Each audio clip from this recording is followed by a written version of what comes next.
What's up, guys? We have another game with the black pieces against Sniper 14. He's rated 1677. We finally reached 1700. He opens up with e4. I think I'm gonna stop the speedrun at 1800 and just start over. Maybe change up some of the openings, keep some others. Okay, so he takes the full center. We're gonna go knight f6 and attack his pawn directly while developing a piece. He'll most likely defend the pawn while developing a minor piece, which is what he does. Now you could go into the Pierts here with g6. We're going to go into the Philidor with e5, attacking the pawn in the center. Black takes the pawn. What does this threaten? Our knight. We have to recapture. So now white trades queen. We have to recapture. We've seen this in a bunch of games. And the follow-up is always the same. They always go knight f3. What does this threaten? Our pawn in the center. And as we've seen in previous speedrun games, we bring the bishop to d6. We develop our piece and solidify. So white takes his knight and goes to b5. What does this threaten?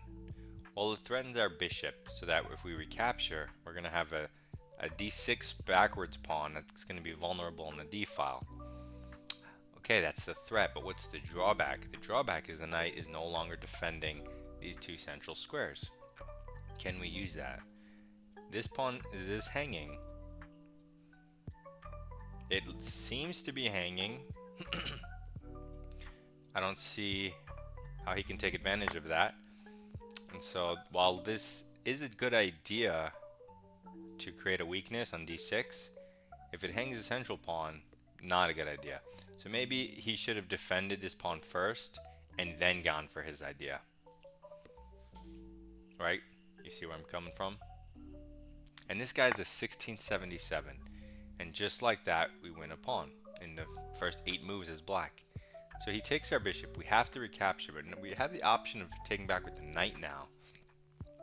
Because if we take back with the pawn, it's going to be weak until we can push it. Also, he's going to develop with tempo on our knight most likely.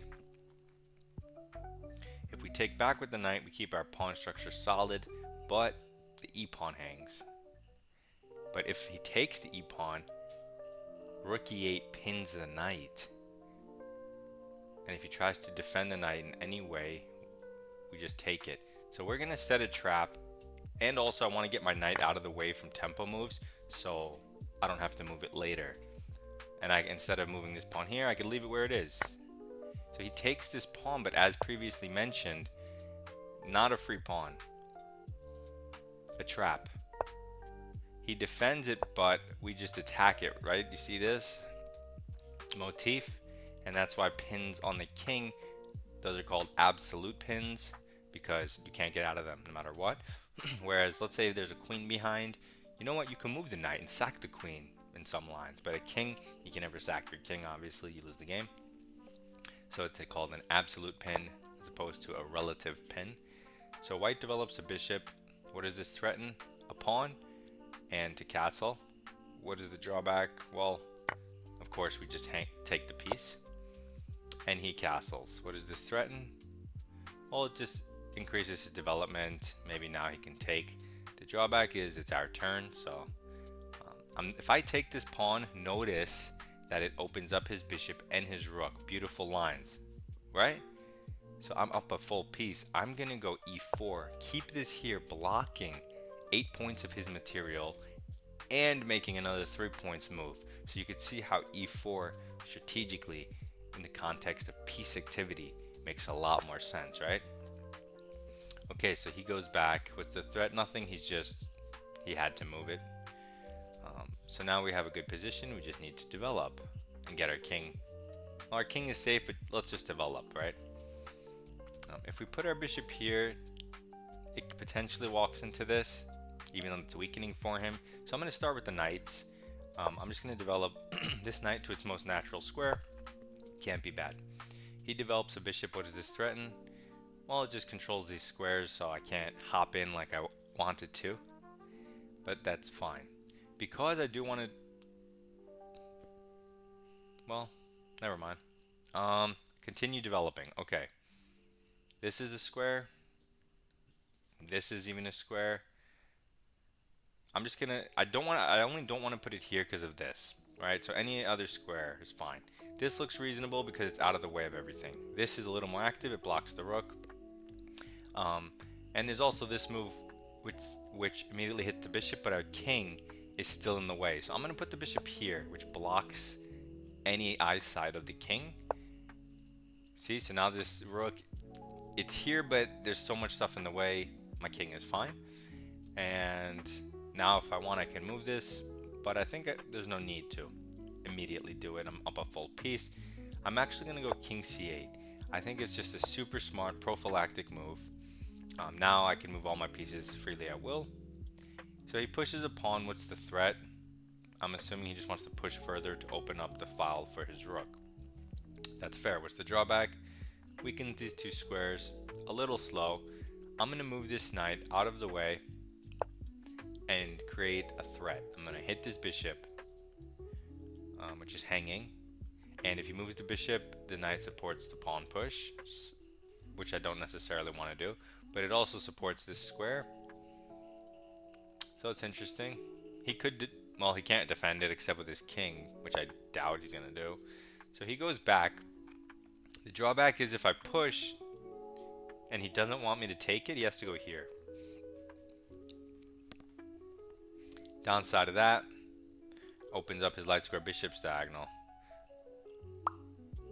But if I jump in here and hit his bishop, it can only move really here to escape, and there I don't really have anything I like, so maybe I'll abandon that plan and consider just improving my rook. My rook's not likely going to get out of the way this way.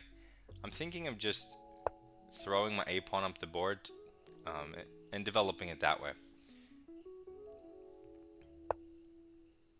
Okay, so white develops the bishop. What does this threaten? Well, it doesn't even pin the knight because, well, I guess it does pin the knight because there are two attackers on this square if I move the knight. So that's one thing to note.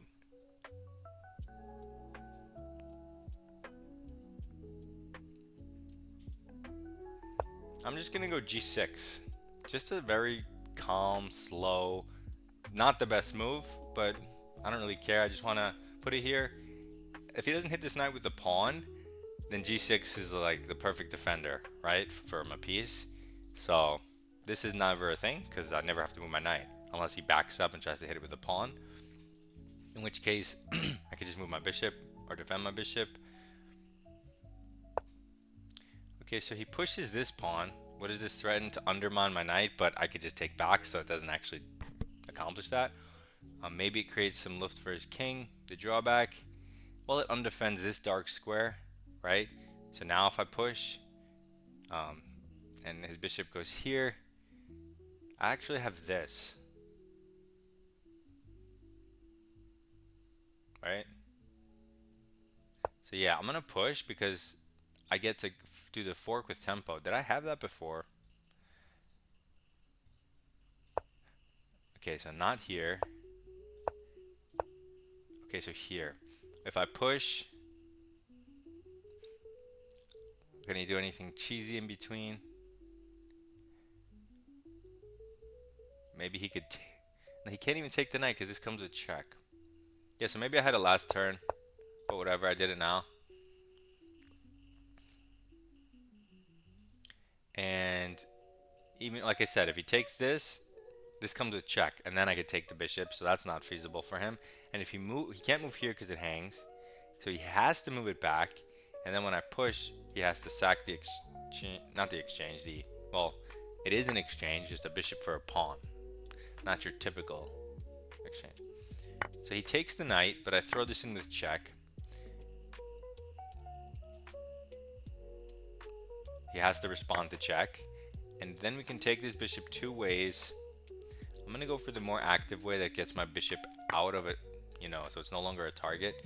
Always remember, whatever piece whatever square your piece is on, regardless of the piece, it does not control that square. Occupied squares are not controlled squares. So this bishop was here, but it didn't control d7. Now that I moved it, once you move it anywhere, it then controls that square. It's very weird. So he moves his rook. What does this threaten?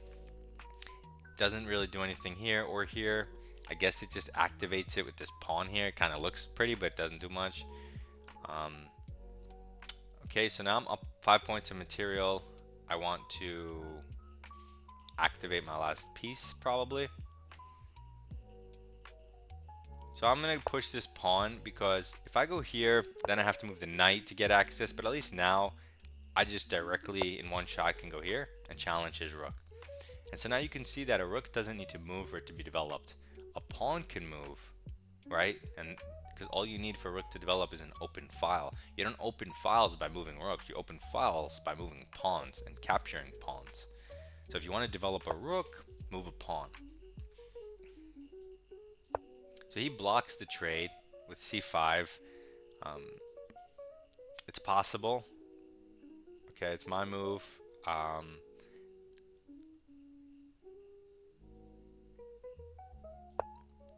I'm under 3 minutes, so now I'm just going to start making random moves. This is my first random move, which hits the rook. He moves the rook, but this offers a trade, and trades are good for me, so that's weird. So I'm just going to take it because I'm low on time, and trades are good for me since I'm up a piece. 2 pieces, basically. Okay, good. He resigns. He saves us all the trouble from a long video.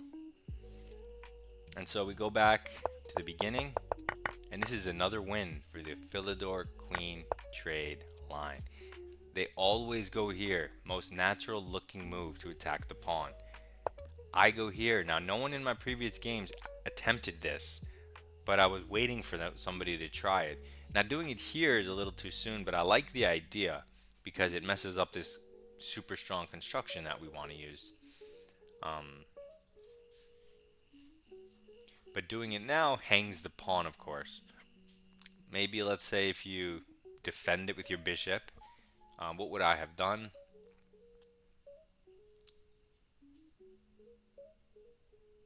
I would have put my other bishop here, natural move, and then if he goes for this there, now his pawn is defended, and that's it. I develop my knight. He takes, I take, and if he ever gets a rook here, his own bishop's in the way. If he ever moves the bishop, his pawn hangs, and my king is going to e7 or c7, which defends that pawn. So not the end of the world. But this guy goes here now, which hangs the pawn, and then blunders this. So hanging the pawn wasn't the end of the world, but taking this pawn was, because there's a clear pin. It would be cool if I could long castle into that pin. I made that mistake last video, thinking I could long castle to the queen side, to the king side, I mean. So anyway, he falls into the pin, and that's that. There's nothing to look at. You know, Philidor success, win in 10 moves, basically. Alright, easy win, easy dub. I like these games. Showcasing some of the queen trade poison. It's a poisonous line. That's all it is it's poison. It's not a trick because it's objectively good for black, or fine for black. And if the opponent makes natural moves, which they're most likely going to do, because why would a human not make a natural move? They're going to lose. So give it a try. If you want to see any particular openings, let me know. Feel free to submit your rapid or classical games. Good luck in your chess.